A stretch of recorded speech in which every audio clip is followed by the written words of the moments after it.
पाकिस्तानियों को मैं आज कह रहा हूं, तैयारी करो, तैयारी करो आप सब। और मैं सियासत की बात नहीं कर रहा, मैं हकीकी आजादी की बात कर रहा हूं,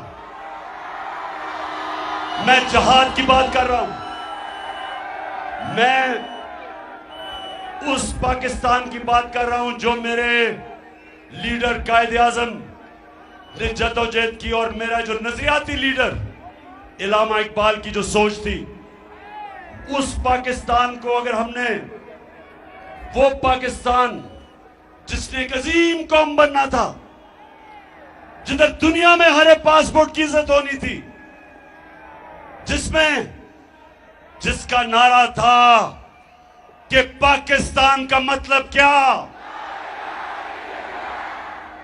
ला इलाहा इल्लल्लाह, ए अल्लाह तेरे सिवा हम किसी के सामने नहीं झुकते, हम किसी अमरीकी के सामने नहीं झुकते, हम किसी डाकू के सामने नहीं झुकते, हम खौफ के बुत के सामने नहीं झुकते। कूफा के लोगों को पता था कि हजरत इमाम हुसैन राय हक पे थे, कूफा के लोग जानते थे, लेकिन यजीद के खौफ की वजह से निकले नहीं। और इस्लाम की तारीख का सबसे बुरा सानिया हुआ, सबसे तकलीफ दे वाक़या हुआ, क्योंकि लोग डर गए, खौफजदा हो गए, ला इलाहा इल्लल्लाह को भूल गए। बजाय अल्लाह कि तेरे सिवा हम किसी के सामने नहीं झुकते, खौफ के बुत के सामने झुक गए और जुल्म हुआ। इस्लाम की तारीख का सबसे बड़ा सानिया हुआ। मैं आज अब पाकिस्तानियों को कह रहा हूं कि तोड़ दो ये खौफ के बुत को तोड़ दो।